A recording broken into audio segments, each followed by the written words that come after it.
Hey everyone, I'm your host Michelle Waters. Today my guest is instructional design and illustration entrepreneur Erica Nash. I'm super excited to hear her story about how she blended a traditional skill and a teacher skill into her own business. Are you ready to take control of your life? Then you've come to the right place. The Rethink Your Lifestyle podcast is here to help entrepreneurs like you start, grow, and scale the online business you love. Join host Michelle Waters as she shares her journey from the classroom to the freedom of being her own boss. She'll interview inspiring entrepreneurs and share tips and insights along the way. All right, without any further ado, let's get this show started.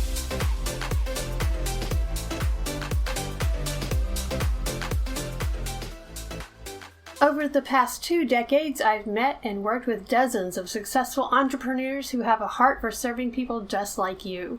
I'm excited to gather them together this June for the virtual Be Your Own Boss Summit for Educators. Join us for the online business expertise, resources, and community you need to start, grow, and scale your business. Sign up so you don't miss out at rethinkyourlifestyle.com/BYOB. Welcome back to rethinkyourlifestyle.com and our podcast. I'm your host, Michelle Waters, and I have with me today Erica Nash of ericanashdesign.com. She's an instructional designer, illustrator, and entrepreneur, and I am so glad to have you with me. I'm so excited to be here. Thank you for having me. You're welcome. I saw you on, I think it was in one of our Facebook groups. Was it the podcasting group that we're in? Yeah, okay. Was. Yeah, I'm in lots of different spaces right now. There's podcasting, there's internet marketing, there's teachers transitioning, and so kind of trying to figure out where we made that connection. But I saw your website and I saw what you do, and I thought, wow, this is somebody who would really help the teachers that are transitioning out of the classroom and into that small business entrepreneurial space. So if you could kind of tell us a little bit about yourself and kind of how you got started. Yeah, well, like you said, I'm an instructional designer, illustrator, and just sort of general entrepreneur. I feel like I'm in lots of spaces, kind of like you are. And really my goal is to help coaches and course creators make better courses. A lot of them come from an entrepreneurial background, not necessarily an educational background. And, selling something is very different than teaching something. And so I've just kind of made it my goal to help them create better courses. And, the course space in general is very big and very broad. And we're kind of seeing this landscape change. And so my goal is to help entrepreneurs, course creators make better courses for the consumers that are putting so much time and effort and energy and really hopes and dreams into it so that they can come out more successful on the other side. I was a teacher for 10 years and I have experience in lots of different areas, K-12. We talked about this a little bit, but The majority of my experience is in high school teaching culinary arts. And it was so fun. I loved it. I loved the kids. I loved teaching. I loved what I was doing. But after 10 years, it was time for something different. Yep, I hear you there. It sounds like you and I talked about before, and if you could kind of share some of that just so we can get an idea of how varied your experience was as a teacher, because I think that's also important to being an entrepreneur. For sure, yeah. My experience is kind of all over the board. I started as a K-12 art and computer teacher.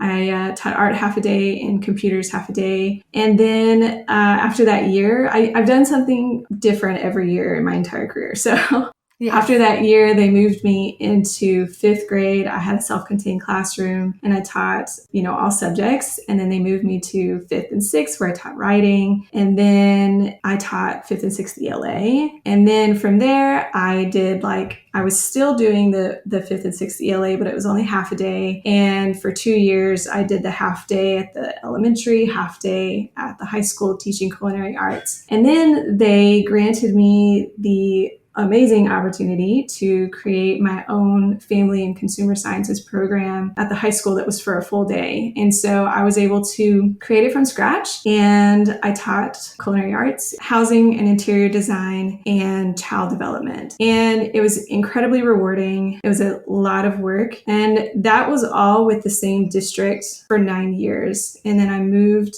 states. So obviously I moved districts, and they hired me to build them a culinary institute program. And then that's when I decided it was time for something else. Yep, I hear you. One thing I'm curious about is it sounds like you really were into, like you said, culinary arts. What led you to becoming an instructional designer and illustrator instead of something in the other area? Oh, yeah. It's so wide and varied. And so when you're doing those studies, it's really like you are qualified for so many things, because they're teaching you all sorts of things. And so my entire life, I was interested in drawing and designing and different things like that. So I've been drawing, since I could hold a pencil. So that really was just like, I'd always wanted to do something with that. That's what I loved. And honestly, as a kid, I didn't think that was ever going to be possible, because you hear all of the, sort of starving artist kind of things. But the world is just a little different now. We're able to do different things. And so I knew I wanted to incorporate that. And I still love teaching. I just didn't want to be in the public school classroom. And so I always felt like I was really, really good at the planning part, at the strategy part, which was why I was constantly building the curriculum for these new classes and programs. I was in a small district and didn't have access to any, curriculum teams or anything like that. And so I was doing it all myself. And so that was where I found that I would really get lost in my work, because I was just enjoying it. I loved it so much. And so as I was nearing the end of my time in the classroom, I was thinking to myself, well, how can I take these skills that I have and use them in another way that's going to benefit other people? Because I know that there's more, like, this is not just meant for the public school classroom. And so, yeah, that's kind of how it was just a sort of natural next step, honestly. For me, and it sounds like for you as well, it was easy to make that leap from teacher to entrepreneur. With me, I had been an online business owner prior to my teaching career. So it's just kind of not really a step backwards for me, but a step into something that is still familiar. Mm-hmm. But I know that a lot of teachers are kind of wrapped up in that identity as a teacher, and they struggle to see how their skills transfer. Could you kind of talk to us about that, and to those teachers who are listening and thinking, so how do I get out of the classroom and do something else in entrepreneurial? Yeah, I mean, the identity, and to be honest, I really struggled with the identity piece. I think that was really what was keeping me there. And, I think sort of the fluffy answer would be that the kids were keeping me there. And no doubt I loved them, and they were the reason that I stayed as long as I did. But at a deeper level, the identity was, I didn't know who I was if I wasn't in the classroom. I didn't know who I was if I wasn't teaching kids and pouring into kids. And when I was making the decision to leave, I cried so much. It was really bad, and it was really scary. And I remember telling my husband, like, maybe this is the wrong choice. Like, maybe I need to stay. And all I could keep thinking was like, well, what if this student needs me, or what if that student needs me, or whatever. And so that was really difficult to like remove myself from. But then it was also, what if I find that I actually can't do anything else? What if I find out that I really am only good in a high school classroom? And that was really, really scary for me. And so one of the things that I had to do, honestly, was just like sit with it. I had to sit with it. I had to like let it get a little bit ugly. And then I had to decide, okay, like, who am I? And for me, that took really diving into my faith. That looks like, allowing my family to speak life into me and to remind me who I was away from my job. We're so wrapped up in our jobs and in our identities that it really becomes destructive. And that was what I was seeing. So when I was able to kind of take a step away and almost remove myself, like remove the emotion from it, then it became a little more obvious that I had other things to offer. And so, sometimes it just takes allowing yourself to feel it. Yeah. And then working through it that way. Absolutely. Get past or work your way through, not get past, but work your way through those emotions and then take not necessarily an objective look at what you have to offer, but maybe a different perspective, because I'm sitting as I'm listening to you talk and, you're talking about culinary arts and you talk about teaching writing, which I've taught writing 6th through 11th grade. And I'm thinking, if I can convince teenagers and preteens to write on a daily basis, yes. I think I could probably figure out a way to speak to and serve and work with grownups as well. I mean, yes, it's going to take a mental or a paradigm shift, but I've made those shifts sometimes, multiple times a day to try to convince a teenager to do something that they need to do. So why can't I? Absolutely. If we can convince teenagers to do something that they don't want to do, we can do anything. Absolutely. We can move those mountains because we've had them sitting in our classrooms. So that's kind of something else that I'm hearing you say is that the skills that you have in the classroom, like you were creating entire courses, entire programs for a school, that's a transferable skill, right? Absolutely. And my degree is in family and consumer sciences. And so I was an alternative certification for teaching. So I didn't really have any formal training in education or curriculum design. My mom was a teacher. My husband's a teacher. They both went through the traditional routes. And I remember, as a kid, I was always going with my mom to her classroom.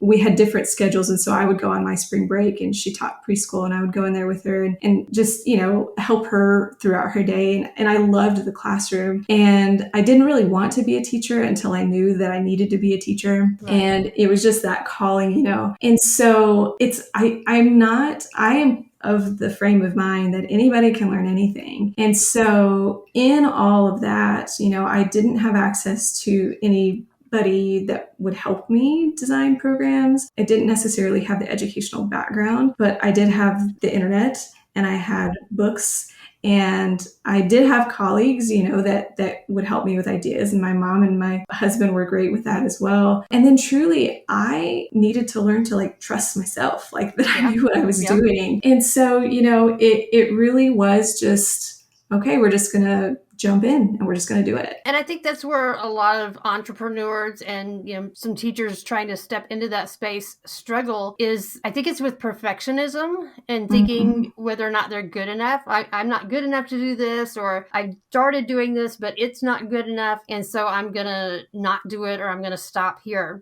When actually you just need to take that action and then evaluate, assess, revise. These are all things we do as teachers on a daily basis. Cycle through that as a business owner. So, I've been creating a course. So I create a course, I put it out there, I get some people to go through it. They tell me, hey, these are some things that, you need to change. And I make those changes, or other kinds of feedback that I get. And then I just keep, reiterating what I've created until it arrives at what I want it to be, which may be different than what I originally envisioned. Yeah. So, we're talking about how you were doing something different every year. In your business, you can kind of find yourself doing a lot of different things. So, you might start out providing a service and then maybe move into teaching your customers how to do what it is that you used to charge them to do yourself, that sort of thing. Yeah, absolutely. And I have found that when I started, I think I came into it with this very firm idea in mind, and that was not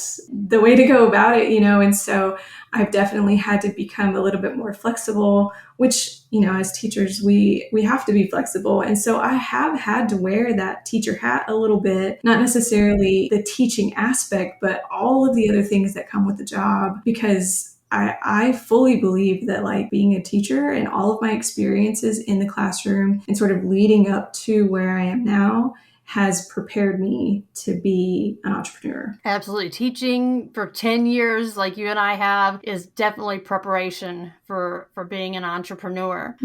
Could you talk to us a little bit about some of the lessons, some of the most important lessons that you learned in making this transition? Oh man, there have been so many. And I think one of the things that I have really had to recognize is that I cannot do everything.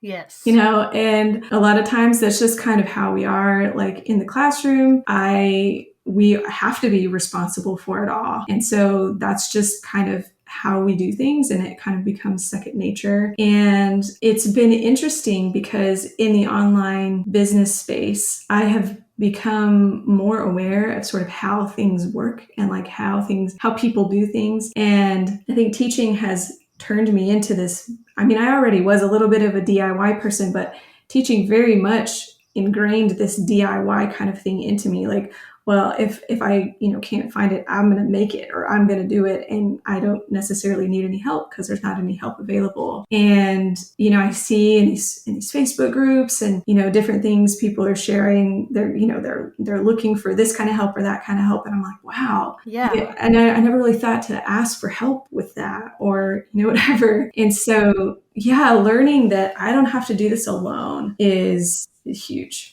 Absolutely. And that's something that I really missed about the entrepreneurial space is that, like you said, as a teacher, you have to do it yourself because there's no help available. But as a small business owner, I can outsource, I can hire people. So, if I need graphics designed, I could potentially hire you. If I need illustrations, if I, need somebody to work on a printable journal that I'm producing, I can hire a virtual assistant to do that. One of my goals is to hire somebody to edit these podcast episodes for me so I don't have to sit here and do that. Yeah. And so, I've got somebody who does that for me on a limited basis, but my goal is to bring her on full time to edit all of the episodes. And so, just the thought that I can hire somebody to help me has relieved so much of my anxiety and stress. I don't have to do it all. Right. So kind of tell me a little bit, sort of what does your day look like as an instructional designer and illustrator who works for yourself? Let me tell you, I love my day. It is honestly, I think, the best part of not necessarily working in the classroom or like a regular 9 to 5. I am obsessed with the freedom that I have. And so, a typical day starts in the morning. I do sort of this Bible study, personal development time. I make sure like that's how I start my mornings every morning, never miss. I homeschool my daughter. I have a 13-year-old. And so I homeschool her in the mornings. So like if there's any lessons or anything that we need to go through, we do that right after. And then I get started on business stuff. And sometimes that looks like client work and marketing. And sometimes that looks like planning. And sometimes that looks like budgeting. And sometimes, it's kind of all over the place, but I have the freedom to get up and go get a snack if I want one. Use the bathroom. I have the freedom to get up and go to the bathroom. Yes. I can go outside. But it's interesting because I still find myself waiting to do those things. I'm still having to break the habit of like waiting to go to the bathroom or not going outside or whatever. And I'm like, why am I still sitting here? It will literally take me 30 seconds to go to the bathroom and come back. Like, but it's just those habits, that are really hard to break. And so, my days honestly just look like whatever I want them to look like. And it's awesome. I know, gosh, I think it was Friday. I was starting to stress out because I wanted a podcast episode for this past Monday. And then I realized, you know what? I don't have to have one. It's Christmas. It's okay if I don't have an episode the Monday after Christmas. The world will continue to function.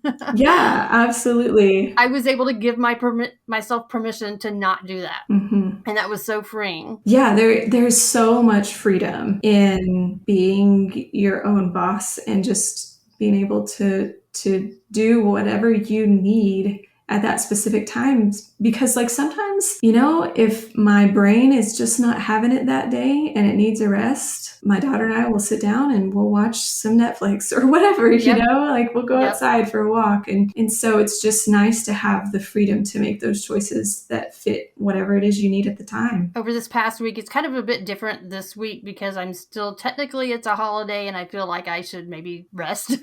Right. But, I've been able to get up a little later in the morning than than I normally would have, eat something, get ready for the interview, do some, meditation, reading, and then sit down and do an interview this morning. And then I was able to take a couple hours to just sit down. The cat took a nap with me in my recliner. He was literally snoring.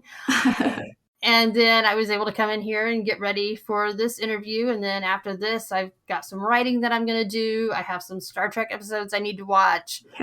And then, as grad school starts back up again and I start getting more of my products out there and needing to work in the customer support and working with my community, that of course will change and morph. And so it's nice in that it won't be the same thing every day. And I'm also in charge of it, like you said. Yeah, absolutely. And I would like to kind of touch on the community that you talked about. Like, that is one thing that I found that was so difficult whenever I left, because goodness, like, those people are, you're spending more time with them than you're spending with anybody else, even though you don't necessarily see them all day. But just, you can kind of shoot the breeze and commiserate a little bit. And so I do find that, like, teaching, you're in a little bit of almost like a fraternity or something. Yes. Yeah. And so I found, like, when I left, it was like, wow, I'm no longer part of that community anymore. And that hit me really hard. And so I think it's so important to find a community of people that you can connect with and that they can speak life into you and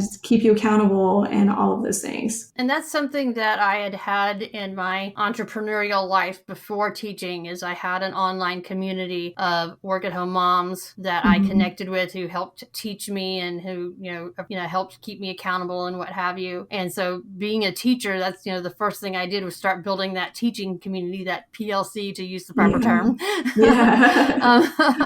When I decided to leave teaching, the first thing I did was go back to that entrepreneurial community, because so many of them are still in this space and still teaching and still providing resources. And so, that's one of the things that I want to do with the community that I'm building, is connect them with those people that have been in business for 20 years and who are in the business of teaching us how to run successful online businesses. Yeah. So, if you would like, we would love for you to join us. We have a Facebook group. Oh yeah, for sure.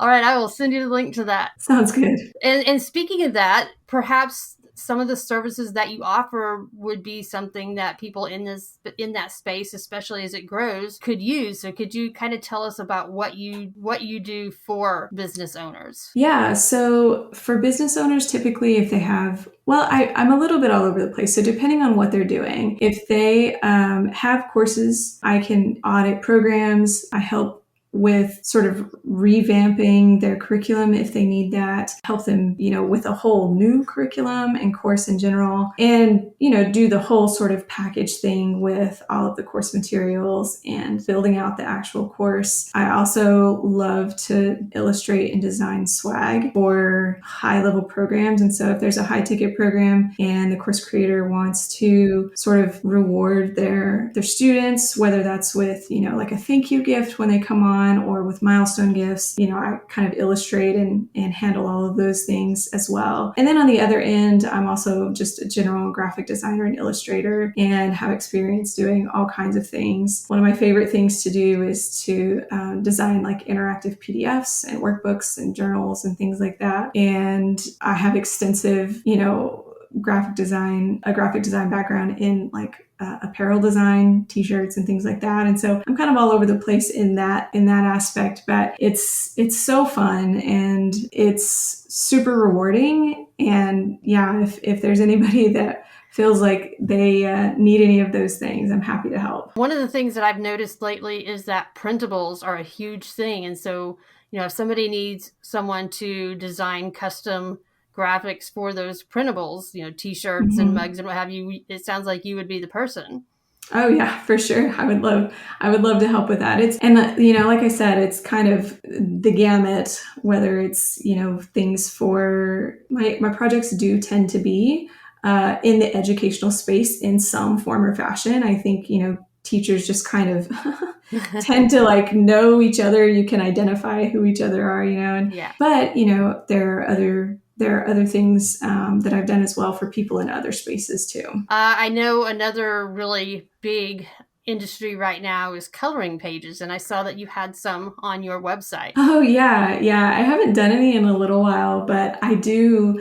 I just love to draw, honestly, and coloring pages and just illustrations in general. And so one of my dreams is to have, well, I've got a lot of dreams, but one of my dreams is to see my artwork in something in a store somewhere. I don't know on what, but we'll see. One of these days, we'll see it. And maybe you could like think of a theme or something perhaps and create coloring pages and create a coloring book along that theme. Yeah, for sure. Either self-publish it on Amazon or, like you said, see about getting a traditional publisher to put that out there for you. Yeah. Or maybe both. Hey. Right. And that's what I love so much about this is that it's like, oh, like we can kind of do whatever we want. We have the power to do those things. And like I did actually publish a Bible study journal that I developed on Amazon. And so, like it's just really great to have the time and the freedom to be able to make those choices and put the effort and the time into making them. Yes. Yeah. Yes. And decide what's a priority for you. Yeah. And then, look at your market who you are trying to serve and see what they need and then merge those two things. Yeah, exactly. And that's exactly how this all came about was, I was serving a lot of clients that were in the educational space. And then I was serving a lot of clients that were just sort of general graphic design and illustration. And I felt like I had these two arms of business and I didn't really necessarily want two arms. I wanted to merge it and I couldn't figure out a way how to do that. And so I had to sit with it for a while. And then it was just like this epiphany that came to me. And I realized that I could serve these high-level course creators in that way that would carry them through a whole experience. And so I developed a package where I help them either develop a course or up-level their current course. So start with an audit if they already have a current one, identify the gaps, and, rewrite whatever curriculum needs to be rewritten, go through all of the strategy and everything, and then carry it all the way through into swag design, where I'm illustrating things for them. And those are like my super passion projects. Those are really, really fun. With all that said, all that amazing advice you've given, what would you say is your absolute best advice for teachers wanting to transition into their own small business? Oh, absolute best advice. For me, I needed some stability before I made the leap. And so for me, savings was huge. Yeah. Making sure that we had savings. But then it was also trusting that it was possible for me. Yeah. And it took me a while to get there. But because I had surrounded myself with really amazing people that were constantly reminding me of, my value and that I could do this thing, then I felt like, okay, I may not believe in myself right now, but because you do, I can do this. Exactly. Yeah. Exactly. And that's something that I really enjoy doing is seeing what other people can do, whether they're my students or a client, and seeing what they're capable of doing, especially if they can't see it yet, and saying, yes, you can do that and you should do that. Yeah, absolutely. All right. Well, thank you so much for your time. Thank you. And I hope you have a great day. Yeah, you too. Thank you for listening to this episode of the Rethink Your Lifestyle podcast, where you learn how to be your own boss. Have questions about starting, growing, or scaling your business? You can ask us anything. Just fill out the form at www.rethinkyourlifestyle.com/askmeanything. And Michelle will answer your burning entrepreneurial questions in an upcoming episode. Also, don't forget to subscribe, rate, and leave a review wherever you listen to your podcasts. We'll catch you next time.